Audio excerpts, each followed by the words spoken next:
Welcome, everyone. Thank you so much for coming together to immerse ourselves in this rich body of wisdom we call Torah. We're going to read through this week's portion, which is actually a double portion, Parshat Tazria-Metzora in the book of Leviticus. It's going to begin with chapter 12, verse 1. It's going to run through chapter 15, verse 33.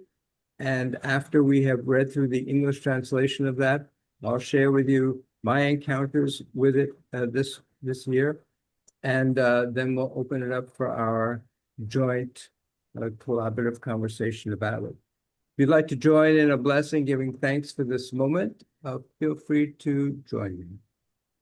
Baruch atah Adonai Eloheinu melech haolam Asher kidshanu b'mitzvotav Tzivanu la'asok b'divrei Torah. Amen. Thank you, God, for the opportunity to immerse ourselves in words and deeds and relationships of Torah. I'll share with you the opening verses, and then I'll invite others to have an opportunity to read as well. God spoke to Moses, saying, "Speak to the Israelite people thus. When a woman at childbirth bears a male, she shall be impure 7 days. She shall be impure as at the time of her menstrual infirmity. On the 8th day, the flesh of his foreskin shall be circumcised. She shall remain in a state of blood purification for 33 days. She shall not touch any consecrated thing, nor enter the sanctuary until her period of purification is completed. If she bears a female, she shall be impure for 2 weeks, as during her menstruation, and she shall remain in a state of blood purification for 66 days. On the completion of her period of purification for either son or daughter, she shall bring to the priest at the entrance of the tent of meeting a lamb in its first year for a burnt offering, and a pigeon or a turtle dove for a sin offering. He shall offer it before God and make expiation on her behalf. She shall then be clean from her blood flow. Such are the rituals concerning her who bears a child, male or female. If, however, her means do not suffice for sheep, she shall take 2 turtle doves, 2 pigeons, one for a burnt offering, and the other for a sin offering. The priest shall make expiation on her behalf, and she shall be clean." Richard, would you like to read where the very start of chapter 13? Yes, thank you, Rabbi. The Lord spoke to Moses, saying, "Speak to the Israelite people thus. When women at childbirth..." We're at the beginning of chapter 13. Yeah. So how about if I invite someone else to read? Okay. Mark Levinstein, would you like to read the start of chapter 13? Thank you, Rabbi. The Lord spoke to Moses and Aaron, saying, "When a person has on the skin of his body a swelling, a rash, or a discoloration, and it develops into a scaly affection on the skin of his body, it shall be reported to Aaron the priest or to one of his sons, the priests. The priest shall examine the affection on the skin of his body. If hair is in the affected patch has turned white, the affection appears to be deeper than the skin of his body, it is a leprous affection. When the priest sees it, he shall pronounce him unclean. But if it is a white discoloration on the skin of his body, which does not appear to be deeper than the skin, and the hair in it has not turned white, the priest shall isolate the affected person for 7 days. On the 7th day, the priest shall examine him. If the affection has remained unchanged in color and the disease is not spread on the skin, the priest shall isolate him for another 7 days. On the 7th day, the priest shall examine him again. If the affection is faded and is not spread on the skin, the priest shall pronounce him clean. It is a rash. He shall wash his clothes, and he shall be clean. But if the rash should spread on the skin after he has presented himself to the priest and been pronounced clean, he shall present himself again to the priest. And if the priest sees that the rash has spread on the skin, the priest shall pronounce him unclean. It is leprosy. Thank you so much. And David and Susan, now we're at verse 9, if you'd like to read. Should a person have the affliction of skin blanch, he shall be brought to the priest. And if the priest sees and look, there is a white inflammation in the skin in which the hair has turned white, and there is exposed flesh in the inflammation, it is chronic skin blanch in the skin of his body, and the priest shall declare him unclean. He shall not confine him, for he is unclean. And if the skin blanch, in fact, erupts in the skin, and the skin blanch covers all the skin of the person with the affliction from head to toe, wherever the priest's eyes can see, the priest shall see and look, and if the skin blanch has covered his whole body, he shall declare the affliction clean. All of him is turned white. He's pure. And on the day that vital flesh will appear in him, he will be impure. And the priest shall see the vital flesh and shall identify him as impure. The vital flesh, it is impure. It is leprosy. Or when the vital flesh will go back and turn to white, he will come to the priest, and the priest will see him, and here the affliction is turned to white, and the priest shall identify the affliction as pure. He is pure. And when the flesh will have a boil in it, in its skin, and will be healed, and in place of the boil there will be a white swelling or a reddish white bright spot, and he will be seen by the priest, and the priest will see, and here its appearance is lower than the skin, and its hair has turned white. Then the priest shall identify him as impure. It is an affliction of leprosy. It is developed in the boil. And if the priest will see it, and here there is not white hair in it, and is not lower than the skin, and it has become dim, then the priest shall shut him in 7 days. And if it will spread in the skin, then the priest shall identify him as impure. It is an affliction. And if the bright spot will have stayed the same in its place, has not spread, it is the scar of the boil, and the priest shall identify him as pure. Thank you both so much. And Jay, would you like to read? We're now at verse 24. Very confusing portion. 24. Thank you, Rabbi. When the skin of one's body sustains a burn by fire, and the patch from the burn is a discoloration, either white streaked or with red or white, the priest shall examine. If some hair has turned white in the discoloration, which itself appears to go deeper than the skin, it is leprosy that has broken out in the burn. The priest shall pronounce him impure. It is a leprous affection.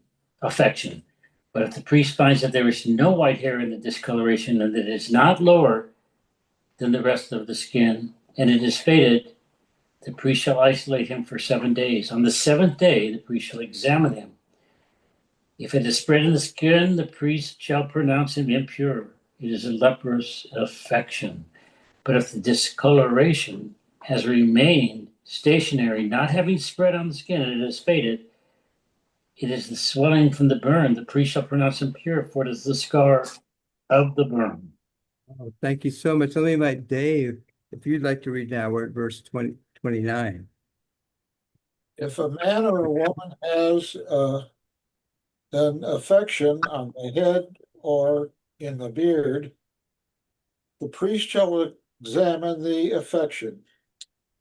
If it appears to go deeper than the skin and there is thin yellow hair in it, the priest shall pronounce them impure. It is a scald, a scaly eruption in the hair or beard. But if the priest finds that the scald affection does not appear to go deeper than the skin, yet there is no black hair in it, the priest shall isolate the person with the skull affection for 7 days. On the 7th day, the priest shall examine the affection. If the skull has not spread and no yellow hair has appeared in it, and the skull does not appear to go deeper than the skin, the person with the skull shall shave, but without shaving the skull. The priest shall isolate them for another 7 days. On the 7th day, the priest shall examine the skull. If the skull has not spread on the skin and does not appear to go deeper than the skin, excuse me, the priest shall pronounce the person pure after washing their clothes. They shall be pure. If, however, the skull should spread on the skin after the person has been pronounced pure, the priest shall conduct an examination. If the skull has spread on the skin, the priest need not look for yellow hair. The person is impure. But if the skull has remained unchanged in color and black hair has grown in it, the skull is healed, the person is pure, and the priest shall pronounce them pure. Thanks, Dave. Margot, would you like to read? Would you skip me tonight, Rabbi? Absolutely, absolutely. Okay, Jim, we're at verse 38, if you'd like to read a little bit.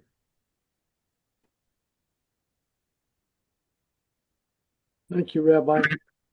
If a man or a woman has the skin of the body streaked with white discolorations, and the priest sees that the discolorations on the skin of the body are of a dull white, it is a tetter broken out on the skin, he is clean. If a man loses the hair of his head and becomes bald, he is clean. If he loses the hair on the front part of his head and becomes bald at the forehead, he is clean. But if a white affection streaked with red appears on the bald part in the front or the back of the head, it is scaly eruption that is spreading over the bald part in the front or the back of the head. The priest shall examine him. If the swollen affection on the bald part in the front or at the back of his head is white streaked with red, like the leprosy of body skin in appearance, the man is leprous, he is unclean. The priest shall pronounce him unclean. He has the affection on his head. Thank you so much. Carl, we're now at verse 45, if you'd like to read.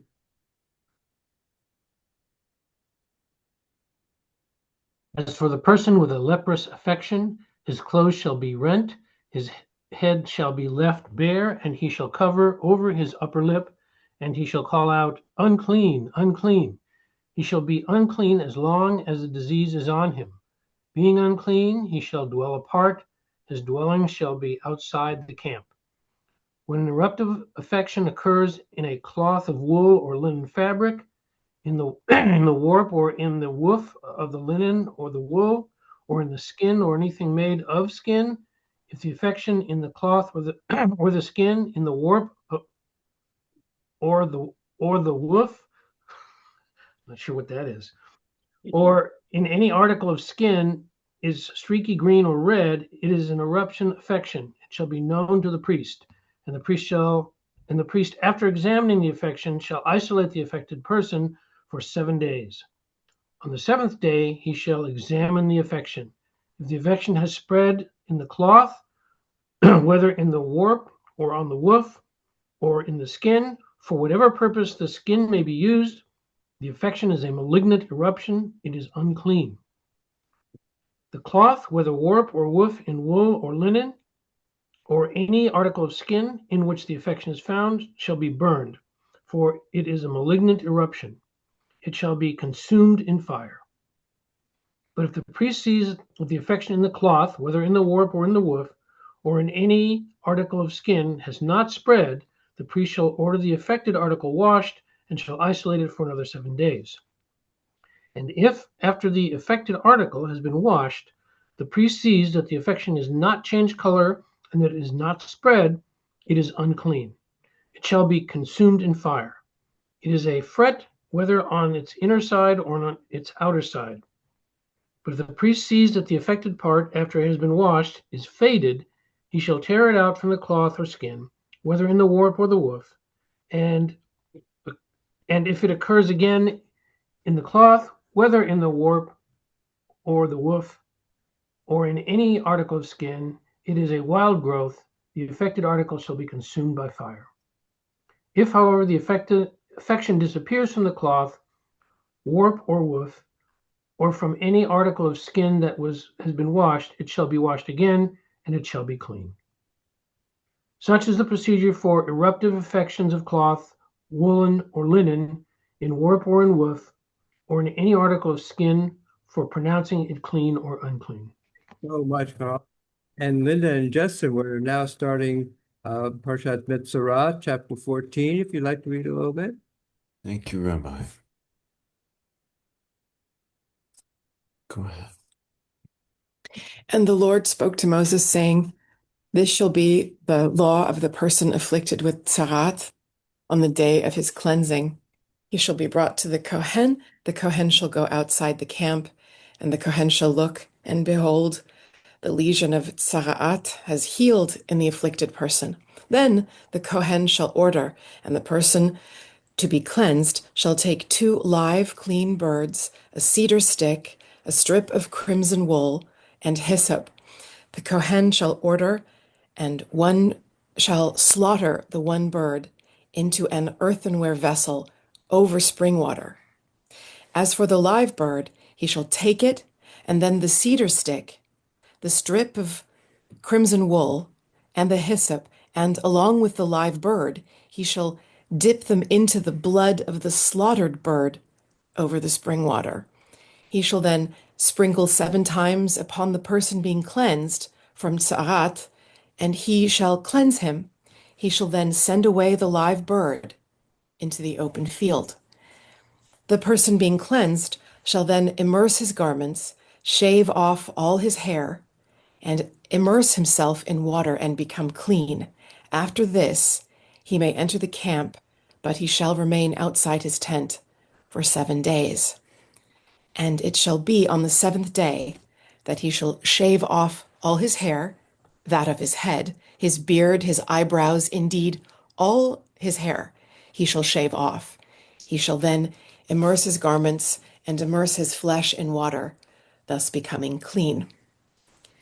And on the 8th day he shall take 2 unblemished male lambs, 1 unblemished ewe lamb in its first year, 3/10 of an ephah of fine flour mixed with olive oil as a meal offering, and 1 log of olive oil. And the Kohen, who's performing the cleansing, shall place the person being cleansed together with these things before the Lord at the entrance of the tent of meeting.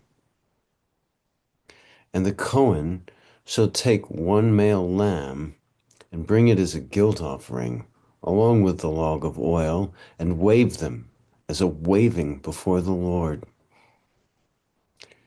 He shall slaughter the lamb in the place where one slaughters the sin offering and the burnt offering in a holy place. For regarding the Kohen's service, the guilt offering is like the sin offering. It is a holy of holies.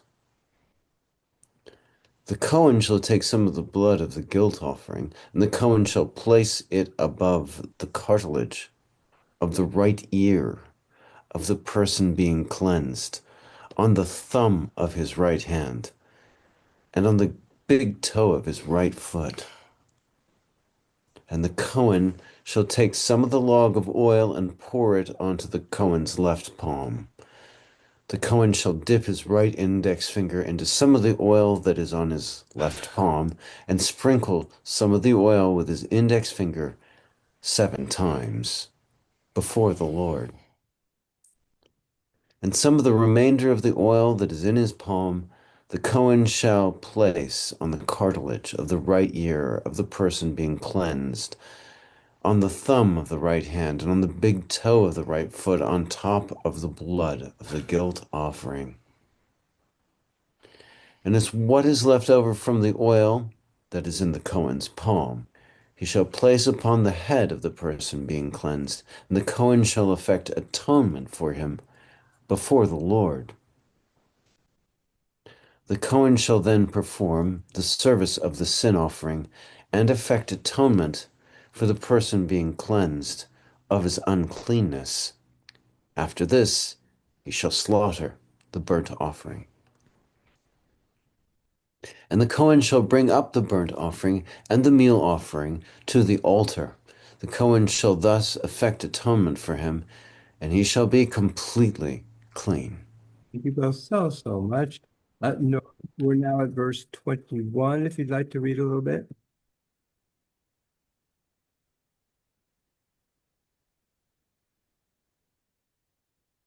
Yeah, and you'll have to unmute, Norm.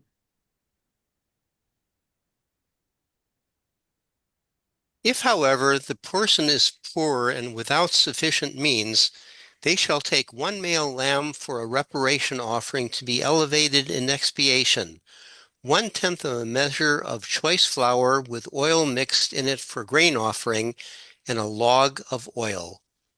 And 2 turtle doves, or 2 pigeons, depending on their means, the one to be a purgation offering and the other to a burnt offering. On the 8th day of purification, they shall bring them to the priest at the entrance to the tent of meeting before God. The priest shall take the lamb of reparation offering and the log of oil and elevate them as an elevation offering before God.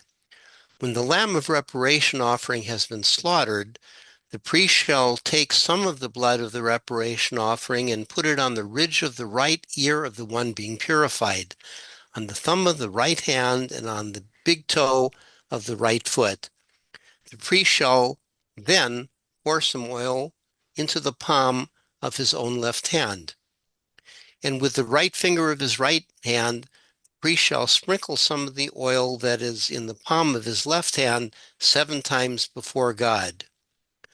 Some of the oil in his palm shall be put by the priest on the ridge of the right ear of the one being purified, on the right thumb of the right hand, and on the big toe of the right foot, over the same places as the blood of the reparation offering. And what is left of the oil in his palm, the priest shall put on the head of the one being purified, to make expiation for them before God. The person shall then offer one of the turtle doves or pigeons, depending on their means, whichever they can afford, the one as a purgation offering and the other as a burnt offering, together with the grain offering. Thus, the priest shall make expiation before God for the one being purified. Such is the ritual for one who has a scaly affection. Those meant for purification are limited. Thank you so much. Robert, we're at verse 33 of chapter 14, if you'd like to read. Yes, thank you so much.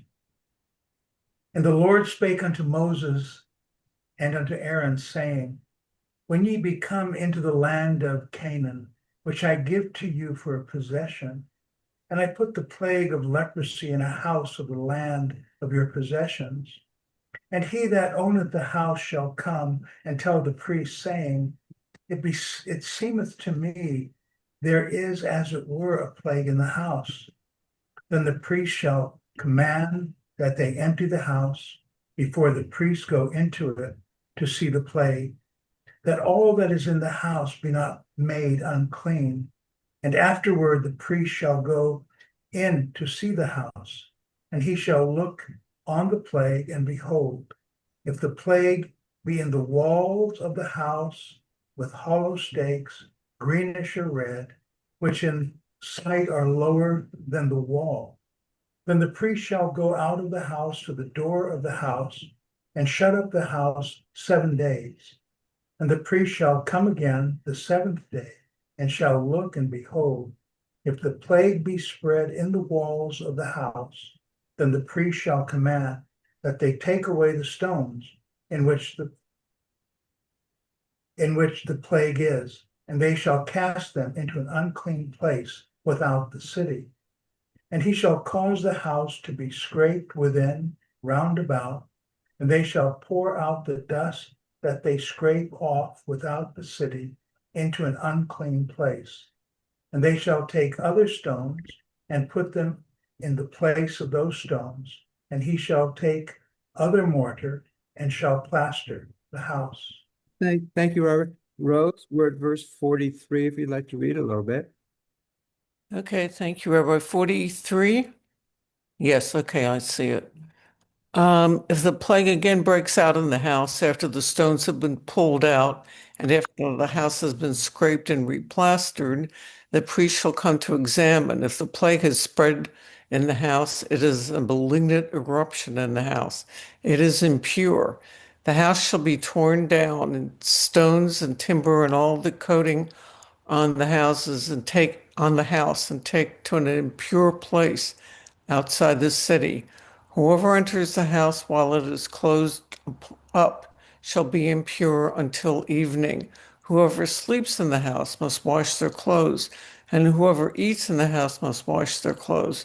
If, however, the priest comes and sees that the plague has not spread in the house after the house was replastered, the priest shall pronounce the house pure, for the plague has healed.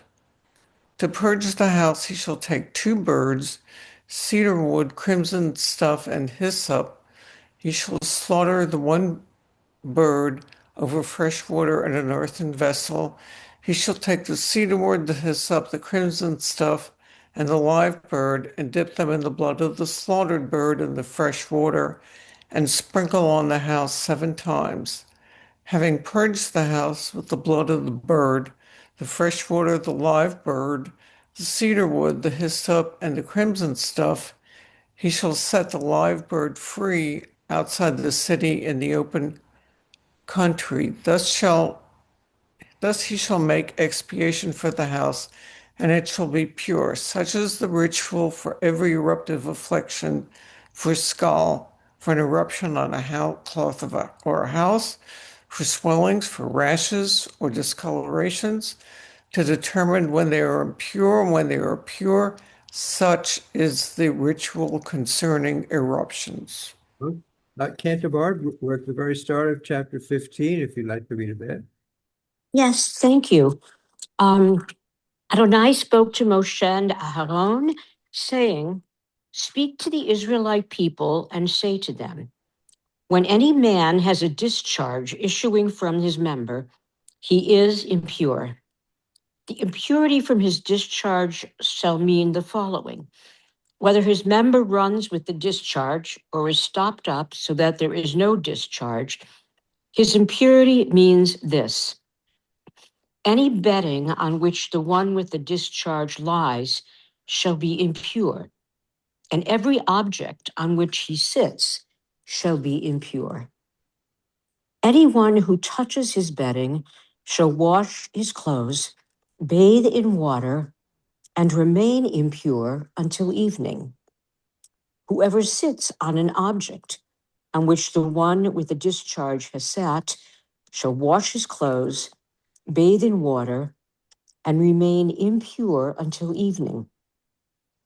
Whoever touches the body of the one with the discharge shall wash his clothes, bathe in water, and remain impure until evening. If one with the discharge spits on one who is pure, the latter shall wash his clothes, bathe in water, and remain impure until evening. Any means for riding that one with the discharge has mounted shall be impure. Whoever touches anything that was under him shall be impure until evening. And whoever carries such things shall wash his clothes, bathe in water, and remain impure until evening. If one with a discharge, without having rinsed his hands in water, touches another person, that person shall wash his clothes, bathe in water, and remain impure until evening. An earthen vessel that one with a discharge touches shall be broken, and any wooden implement shall be rinsed with water.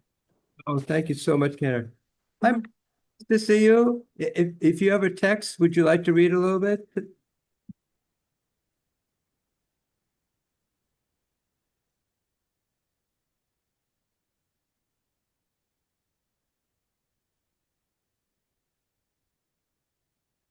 Hi, Mervyn. Would you like to read a little bit tonight? We're not getting your audio. So I know it's something you can fix because you're a tech genius. That's embarrassing that I had an audio, your AV technician. Sorry, I had my microphone turned off. Yes, Rabbi, I'm happy to read. Can you remind me where in Leviticus we're at? Chapter 15, verse 13 now. Chapter 15, verse 13. Okay. When the one with the discharge becomes purified of his discharge, is that it? Yes. He shall count off 7 days for his purification, wash those clothes, and bathe in fresh water. Then he shall be pure. On the 8th day he shall take 2 turtle doves and 2 pigeons, and come before God at the entrance of the tent of meeting, and give them to the priest. The priest shall offer them, the one as a purification offering, and the other as a burnt offering. Thus the priest shall make expiation on his behalf for his discharge before God. When a man has an emission of semen, he shall bathe his whole body in water and remain impure until evening. All cloth and leather on which semen falls shall be washed in water and remain impure until evening. And involving a woman, when a man has carnal relations with her, both shall bathe in water and remain impure until evening. When a woman has a discharge, her discharge being blood from her body, she shall remain in her menstrual separation 7 days. Whoever touches her shall be impure until evening. Anything that she lies on during her menstrual separation shall be impure, and anything that she sits on shall be impure. Anyone who touches her bedding shall wash their clothes, bathe in water, and remain impure until evening. And anyone who touches any object on which she has sat shall wash their clothes, bathe in water, and remain impure until evening. Be it the bedding, or be it the object on which she has sat, on touching it shall be impure until evening. And if a man lies with her, and her menstrual separation applies to him, he shall be impure 7 days, and any bedding on which he lies shall become impure. When a woman has had a discharge of blood for many days, not at the time of her menstrual separation, or when she has a discharge beyond her period of menstrual separation, she shall be impure, as though at the time of her menstrual separation, as long as her discharge lasts. Any bedding on which she lies while her discharge lasts shall be for her like bedding during her menstrual separation, and any object on which she sit shall become impure, as it does during her menstrual separation. Whoever touches them shall be impure, and shall wash their clothes, bathe in water, and remain impure until evening. When she becomes purified of her discharge, she shall count off 7 days, and after that she shall be pure.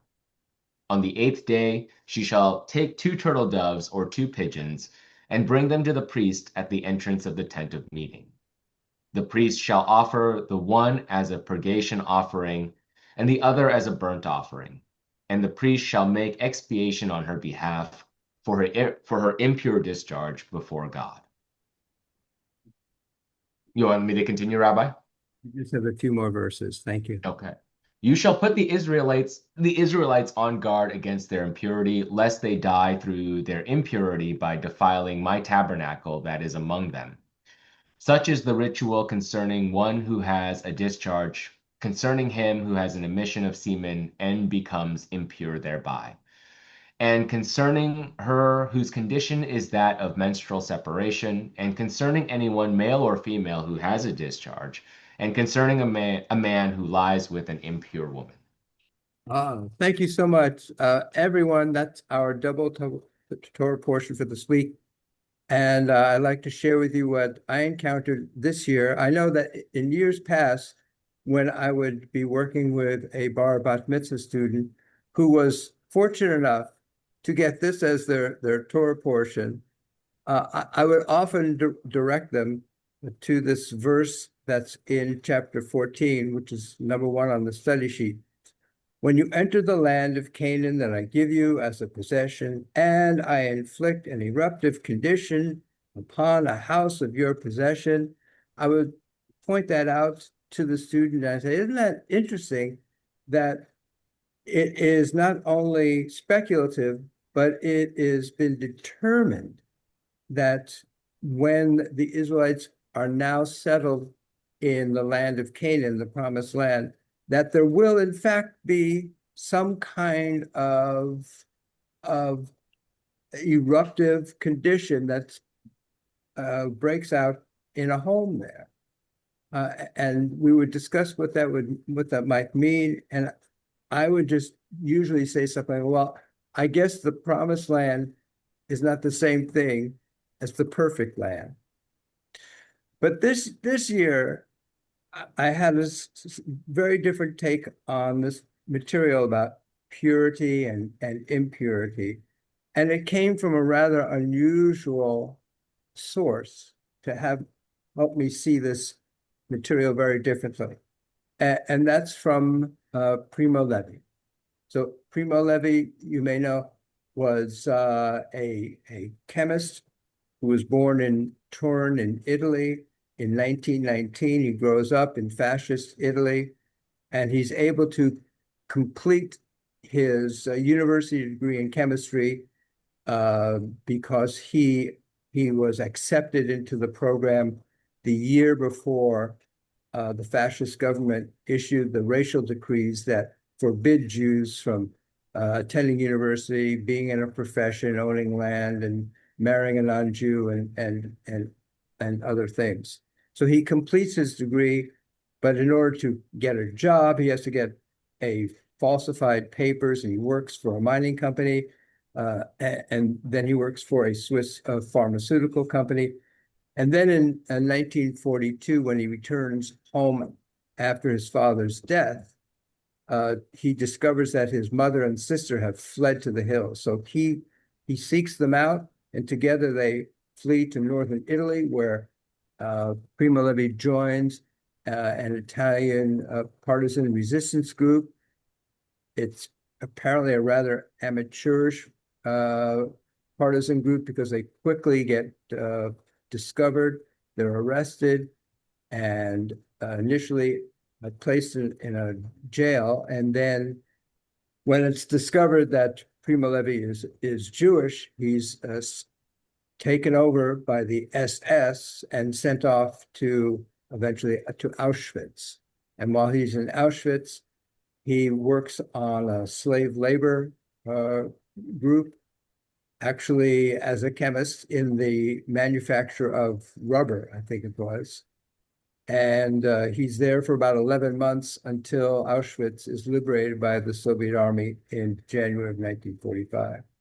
After the war, he writes a book about what it was, his experiences in fascist Italy, about his time in Auschwitz and what it meant to try and survive that experience. And then in 1975, he writes a very different book. And that book is called The Periodic Table. And the way that book is structured is he takes elements, and each chapter is an element, and he uses that each element as a way to spin both a memoir and kind of a fantasy version about the life and his reflections upon it. And here in his chapter on zinc, he's describing being in college and in a chemistry lab, and the assignment is to create zinc sulfate. And he realizes, oh, the way to make zinc sulfate is you take pure zinc and then you add acid to it, and something new comes out of it. And so here's what he wrote about his experience of making zinc sulfur. He said, the so tender and delicate zinc, so yielding to acid, which gulps it down in a single mouthful, behaves, however, in a very different fashion when it is very pure. Then it obstinately resists attack.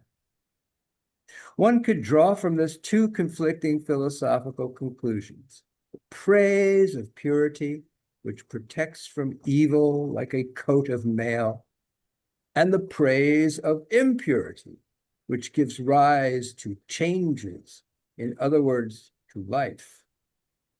In order for life to be lived, impurities are needed, and the impurities in the soil too, as it is known, if it is to be fertile. He then, in that same chapter, in a sense, kind of begins to relish himself and delight in the fact that he was an impurity in the context of a totalitarian regime, of a fascist society. He brought into this culture that sought to block out anything that was other than pure. He was an impurity that, in a sense, helped to bring down the fascist state. But here, let's read a little bit more. Let me share with you a little bit more about what he wrote in that chapter. Dissension, diversity, a grain of salt and mustard are needed. Fascism does not want them, forbids them, and that's why you're not a fascist. It wants everybody to be the same, and you are not. But immaculate virtue does not exist either, or if it exists, it is detestable. So take the solution of copper sulfate, which is in the shelf of reagents. Add a drop of it to your sulfuric acid, and you'll see the reaction begin. The zinc wakes up. It is covered with a white fur of hydrogen bubbles. And there we are. The enchantment has taken place. So that opened up for me a whole new way of reading this material. To understand, to think of the pure as what we might call the boundaried self, that which has no infusion of outside influences. And if we think of it that way, if you think of it through the eyes of Primo Levi, that's not so good. I mean, it has no, if you will, dynamic, reactive, creative aspects to it. And so if we think about Tafor, the pure, as the boundaried self, which is untouched by any other type of element or influence, then we can think of the counterpoint, what's in Hebrew tameh, that which we would call the ritually impure, is the less boundaried self. It becomes vulnerable to transformation, to becoming something different. So what we're going to see in some of the commentary that we're going to be looking at is this notion that this text does not intend to place any value judgment, any moral judgment on what is called ritually pure or ritually impure. It's going to acknowledge that these are just normal states of being, that one goes from being in a state of relative purity to relative impurity, just in the course of living one's life. And that there are different consequences, perhaps, of being in those various states. So this notion about the creative aspect, as Primo Levi would describe it, the enchantment, as he wrote about it, of what happens when something impure touches and interacts with something that's pure. Though that notion of that relationship between impure and pure is kind of being already touched upon in the earliest verses of Torah, as it is kind of explicated in this midrash. Rabbi Shmuel said the phrase, "It was good," which are God's words after creating light, land, sea, plants, and animals in the 5 days of creation. Rabbi Shmuel said the phrase, "It was good," refers to the Yetzer Tov, the good desire. The phrase, "It was very good," which are God's words on the 6th day after creating human, that refers to the Yetzer Hara, the evil desire. Wow. Can that really be a good thing? The evil desire? Oh, that would be extraordinary, Rabbi Shmuel remarks.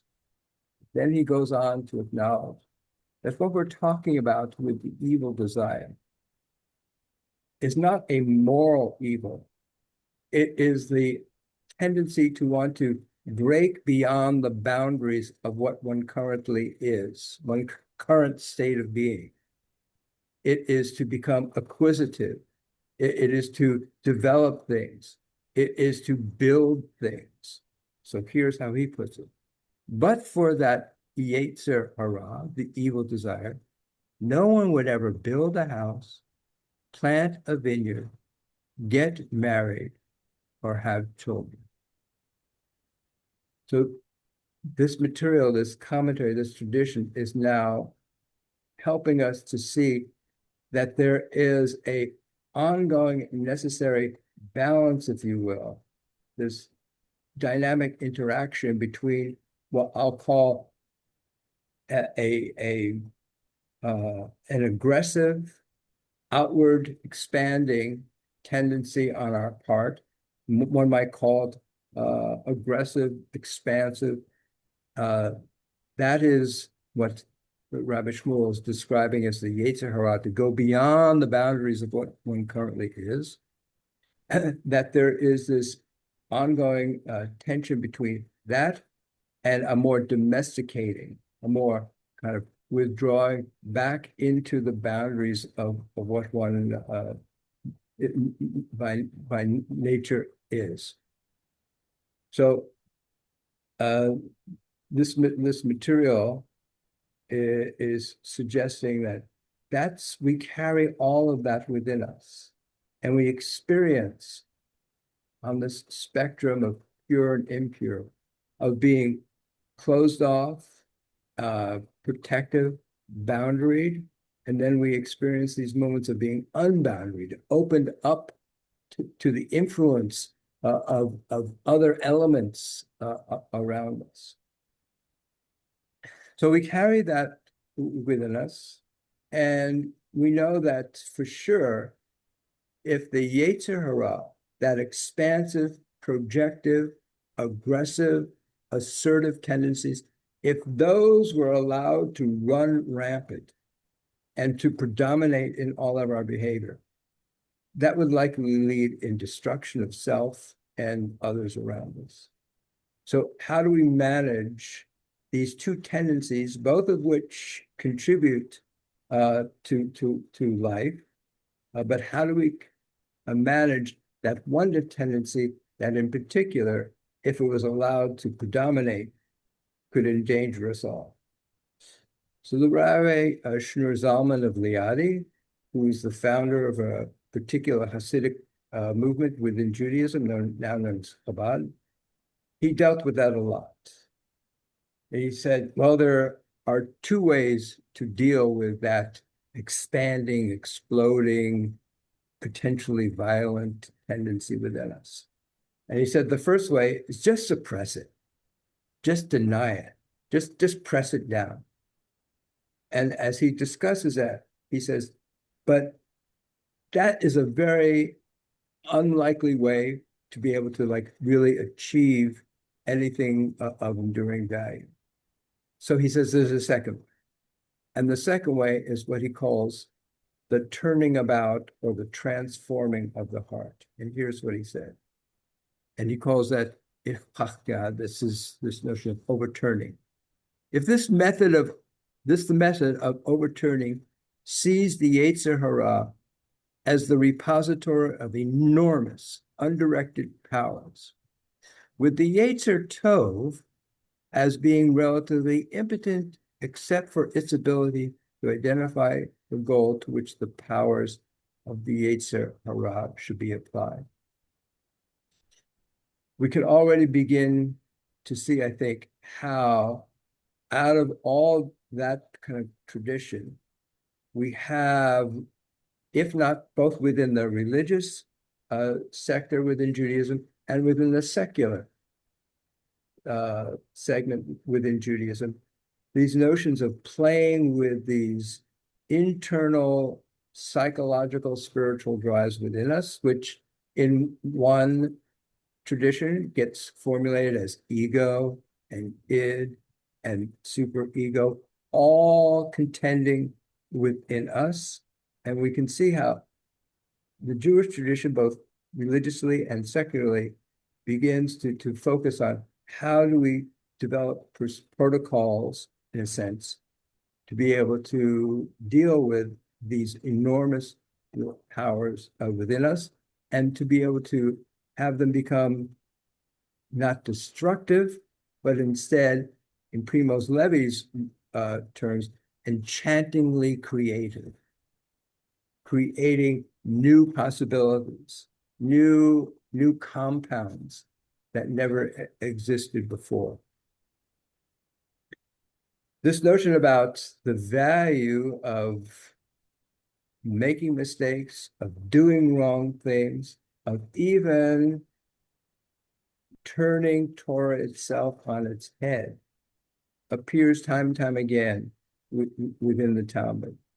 There's an expression that appears in the Talmud: one cannot stand upon words of Torah until one has stumbled over them. In the sense that it's in the very experiencing of stumbling, of making errors, that we understand how to stand, that we gain new insights. So I like to, well, let me share one more thing. We also have within the Jewish tradition, within Talmud, this phrase, Ze lumat ze asach Elohim, which basically means God made one as well as the other. God made corresponding and counterpunctual things in the world. I want to share with you where that phrase came from. It comes from Ecclesiastes. So let me read you in English the verses that contain this. In a time, consider God's doing. Who can straighten what God has twisted? So in a time of good fortune, enjoy the good fortune. And in a time of misfortune, reflect. For the one no less than the other was God's doing. That's the phrase, God has made both this and that. And let me share with you a kind of rewriting of that by a friend of mine, Rami Shapiro. Rami Shapiro is now a rabbi. He was a practicing Buddhist for many years. And he rewrote verses from Ecclesiastes to kind of reflect his fusion of his Buddhist practice and his Jewish wisdom. So here's how he rewrote some of those verses that I just read for you. Consider the workings of reality. Learn to set right what you have done wrong. There is good, there is evil, and both dwell within you. When you do right, rejoice, but do not proclaim yourself righteous. This was but one moment. In the next, you may do differently. When you do wrong, reflect, but don't call yourself evil. This was but one moment. In the next, you can do it differently. For this is the way of reality, good and evil entwined as one. Deny neither. Take responsibility for both and live with integrity. And when you die, you will leave only dust behind. The notion that we carry within us urges for love and connection, and that we also carry within us sometimes a tendency to push others away. I want to take us to our painting for this week, The Starry Night by Vincent van Gogh. We know Vincent van Gogh lived a life of great passion and great torment. His driving ambition as a young man was to be a minister, a Protestant minister, to bring comfort to those who were suffering, to bring a sense of presence to those who felt abandoned and isolated. He apparently was not a very good preacher. And when he was told that, he was in great despair. And that's when he turned to art. And so for the next 10 years of his life, until he died, he produced an amazing and transformative body of work, including this painting, The Starry Night, which he painted from an asylum that he self-admitted into to try and deal with his mental condition, which we don't know exactly what it was. There's a lot of speculation. It was borderline personality, bipolar, psychosis, chronic depression, whatever it was something that isolated him, that caused him great pain. And yet he was an individual who obviously produced great beauty while being accompanied by great pain. He is someone who sought to attach himself, to be in love with others, even as he lived much of his life in isolation from others. He had an intense desire to be in relationships, and much of those were experienced as unrequited acts of his passion. So he carried all of that with him, and he produces this painting from inside the asylum. And it is a painting full of turbulence, of motion, whether that is the turbulence of his pain or the dynamic motion of new things coming into existence, whether it represents the thermodynamics that scientists subsequently began to study when they would look out into the universe, that he was able to somehow see. And there in the middle is this village. And the village, I want to suggest for Vincent van Gogh, represents that place of home, that place of stabilization. And it's a home that really doesn't, that village doesn't look like anything that one would see in southern France. It looks more like something one would likely see in the Netherlands, where he grew up. So here we are. When we go back to our notion of what is happening in that house in verse 1, that breaks out into an eruptive condition, I want to acknowledge that a precondition to whatever that pathology is that the house is experiencing, the precondition to it is the conquering of the land of Canaan and its division among the families of the people of Israel, so that each person has a possession, each person is grounded and settled. In a sense, what might be revealed here is that to be settled in one's place of spiritual destiny, it makes one susceptible to vulnerable to ongoing states of spiritual eruption and opportunities for new compounds to be produced, new spiritual compounds.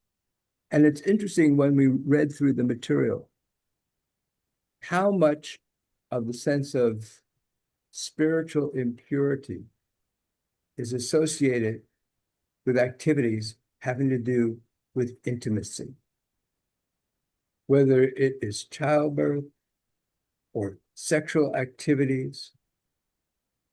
When we become intimate with another, we open up our borders a little bit. We enter into a more vulnerable state. And it's in that vulnerable state where we need some kind of practices, protocols, or procedures to prevent us from completely deteriorating and collapsing. So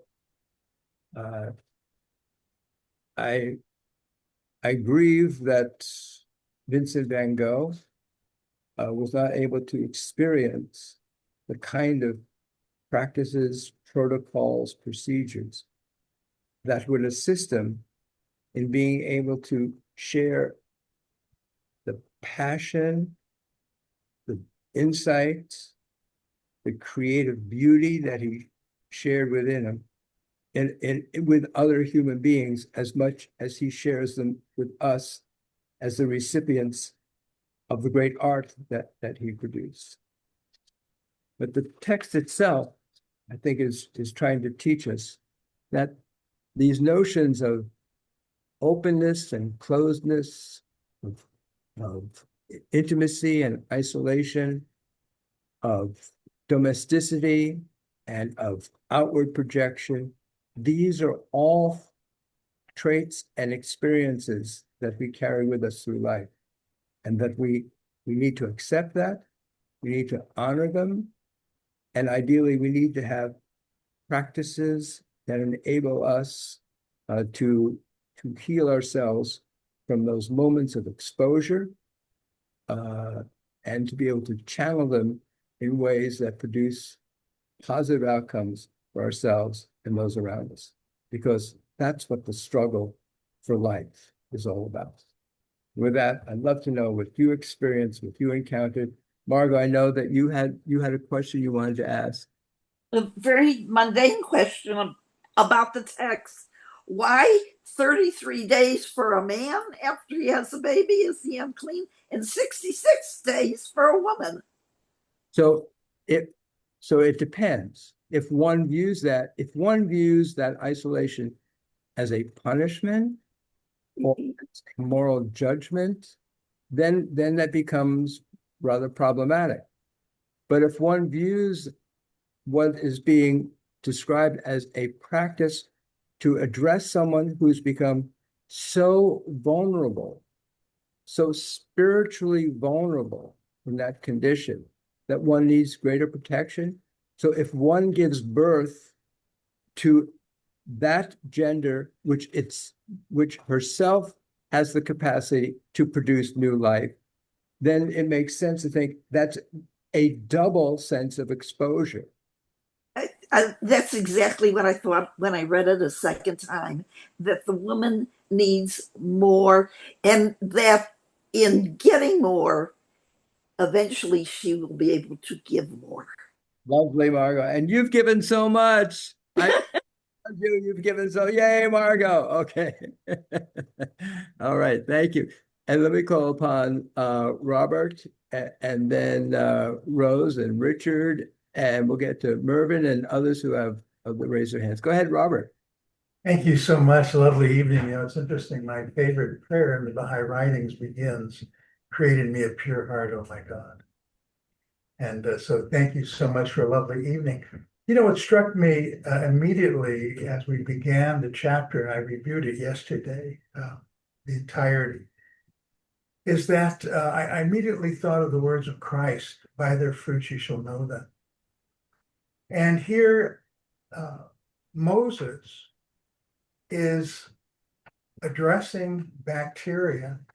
He's a physician, not only a spiritual physician, but he's also a physician of the body, protecting the Jews.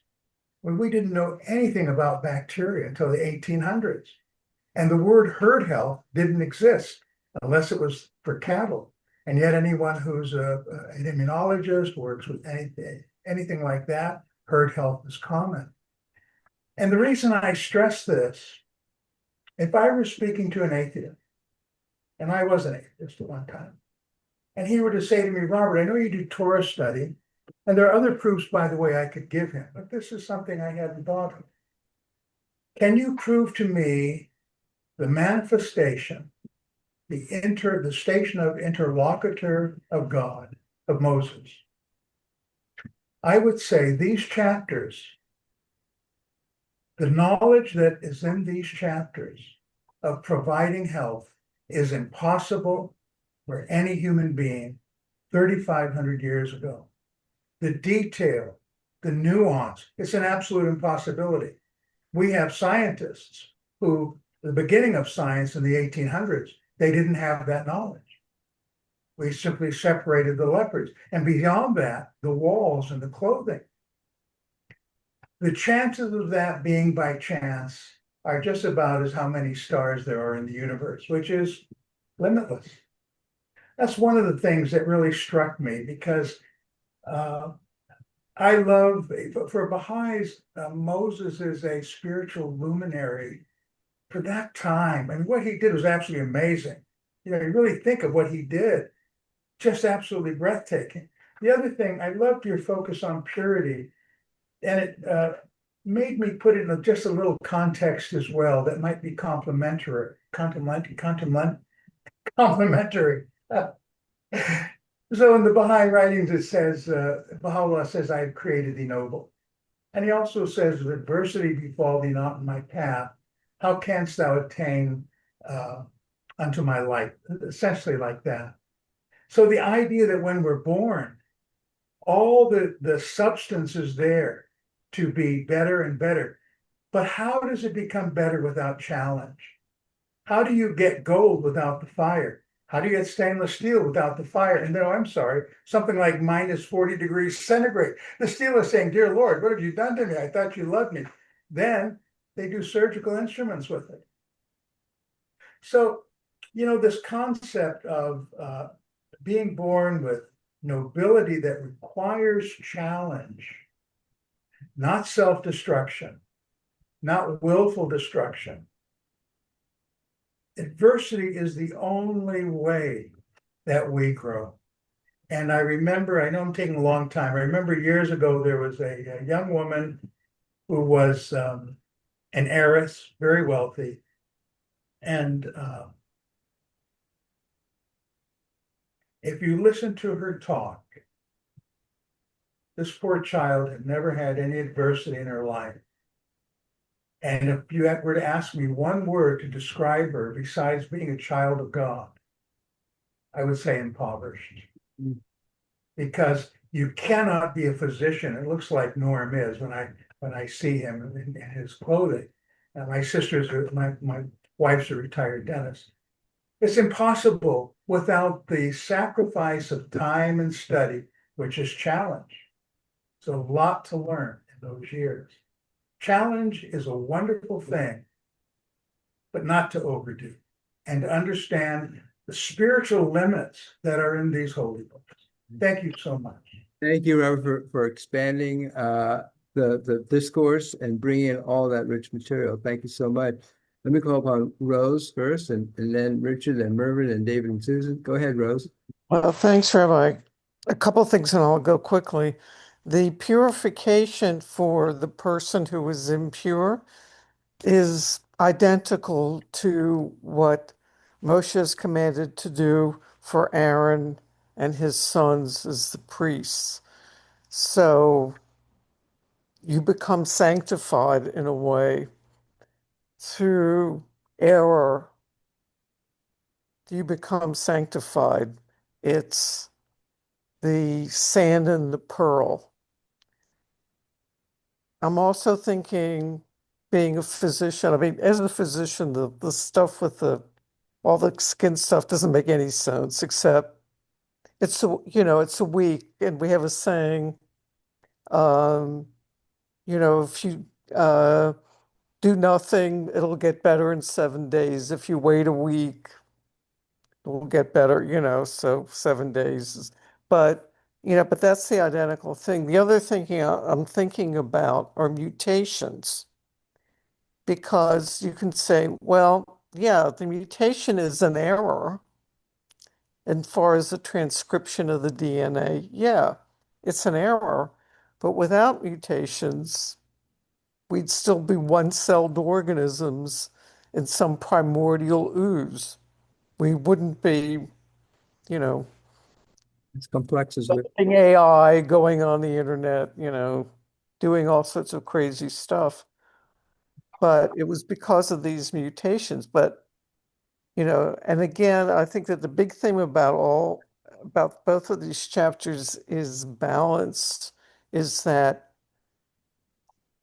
anything can get the world out of balance, and the individual's imbalance disrupts the entire world, the entire universe. So there's always this tension of stuff kind of going off the rails a little bit, and then it gets pulled back. But you got to go over the rails a little bit to propel yourself forward. It's like when you walk. When you're walking, you're temporarily imbalanced because you have one foot up, one foot down. You're imbalanced, but that's the only way that you can progress. And that may be what Lech Lecha means. It means Yeah. get a little bit on balance and then rebalance. That's all I got to say. Oh, very rich. Thank you so much, Rose. Beautiful. And let me call upon Richard here, and then we'll get to Mervyn and David and Susan. Try to be brief. One thing that occurred to me here, of course, is that everybody knows, at least the mothers, like to use zinc oxide to deal with diaper rash. And the notion of being open to our vulnerabilities, not to be in judgment, but to be, just like the lady says, to balance between the two hemispheres of the brain, to unite like yin yang, to our male and female sides, to bring the God alive into us, into our actions. And we have a wonderful opportunity at this time, given what's going on in the world, to self-regulate. And that's really all I need to say. Beautiful. Thank you, Richard. Fantastic. Okay, and Mervyn, please share with us. Thank you, Rabbi. Richard may like this, but I feel like the notion of the context switching and suddenly the mitzvot and conventions that were appropriate become the wrong thing to do, like the Pikuach Nefesh principle that to save a life, maybe a woman who recently had a discharge needs to enter the place that normally she would not, because that becomes the higher principle and is a naturalness to that. But then also to going back to the regular state of, okay, um, there's a time and place where you go to one activity, the Ecclesiastes wisdom of a place and time, and even a place and time where the context flips. And that's the wisdom of life. When you brought up Primo Levi, that's the part where I feel like his life exemplified that. There was a period in time when it wasn't about the deeper wisdom of Torah, and it wasn't about these insights from science and applying it to the world. It was about fighting a war and becoming morally impelled to become a partisan and entering that world where of life and death, where Primo Levi turned out not to either he was very unlucky or he just didn't he wasn't a natural warfighter, so he got captured and became a prisoner, rather than a war hero. And those war heroes were also necessary. Those war fighters were necessary. And that to me speaks of the multivalent, cellular nature of the human ecosystem that's reflective of the human ecosystem. And I guess that was the part that it sunk on, is that as we talk about the dynamic conflict between the selfish evil impulse and then the good but maybe more passive impulse, is, yeah, even in this sacred space of Torah study, we talked about a failed warrior, in a brilliant thinker in a world that also needs brilliant warriors who maybe don't go to Torah study, and would never understand the wisdom of the elements, or at least can't articulate it. Yeah, that's what I got. Thank you, Rabbi. So here's one thing that you got me to think about. I hadn't thought about this until you kind of were sharing what you experienced. That we have these two teachers for tonight, one Primo Levi and the other Vincent van Gogh. That these are two characters who experienced something, they were different, but they experienced something profoundly painful, traumatic, and both being enormously creative human beings in their own way. And Primo Levi ends up committing suicide. And Vincent van Gogh, at least scholars tell us, commits suicide.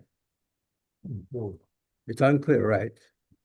Whether he shot himself accidentally or intentionally, but these are these two teachers for tonight who were so open, and so encountering of so much trauma, and producing so much creative insights and beauty, and they seem to have shared some kind of similar end. So that was profound to think about as you brought up all that material. So thank you, Mervyn. Okay, and let me call upon David Susan and then Mark Levenstein. Yeah, David Susan.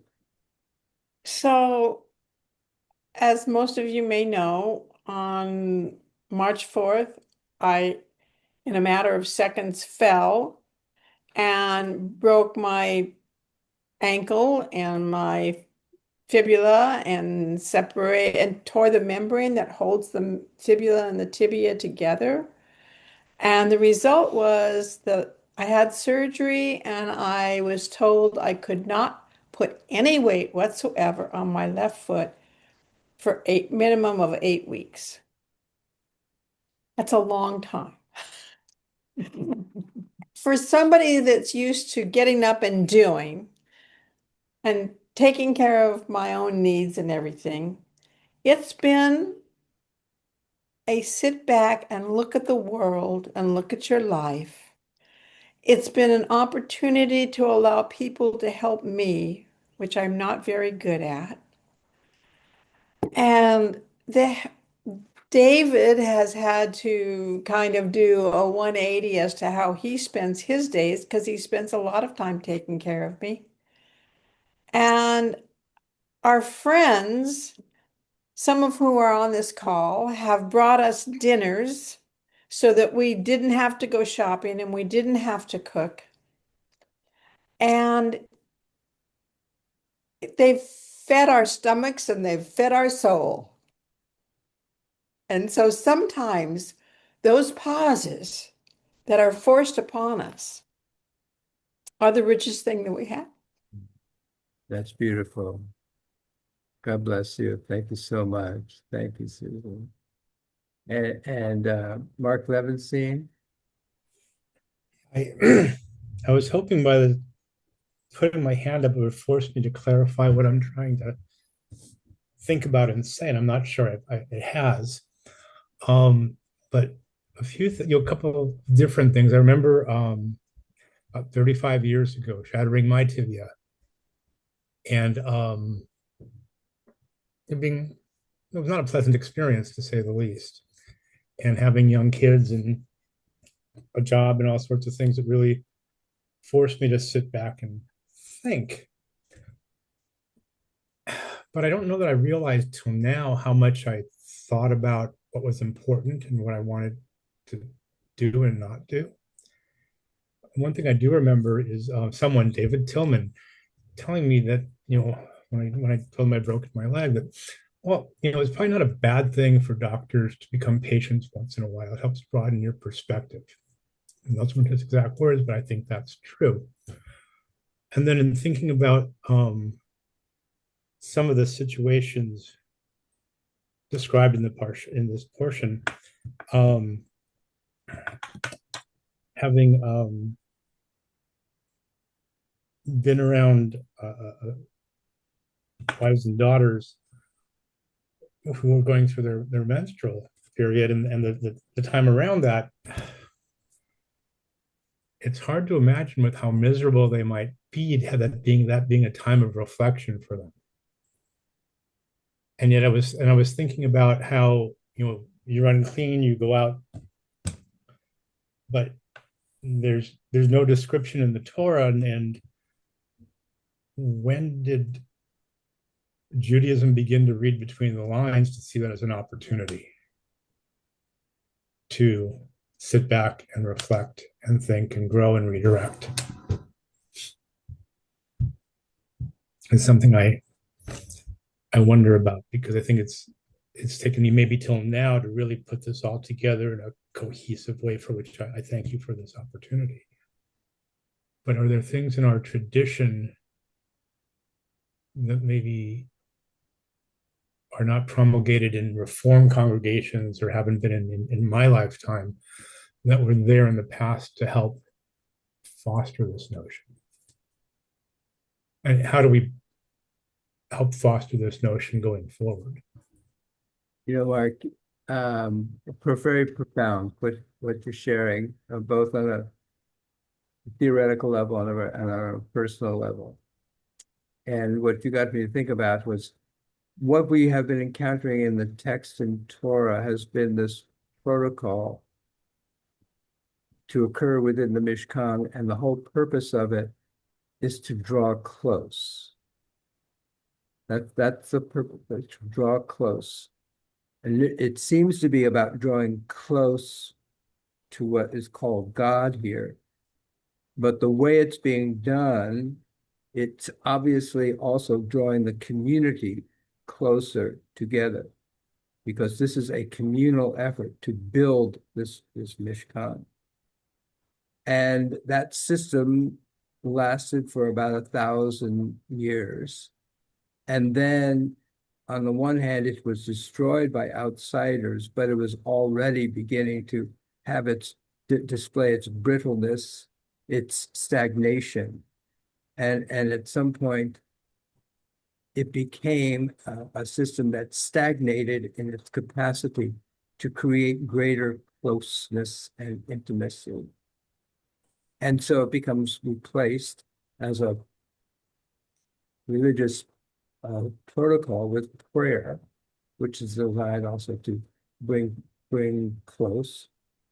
And I guess the challenge is for all of us, especially in this moment in history, when there are so many forces that are about purity, about creating borders, about creating separations and divisions.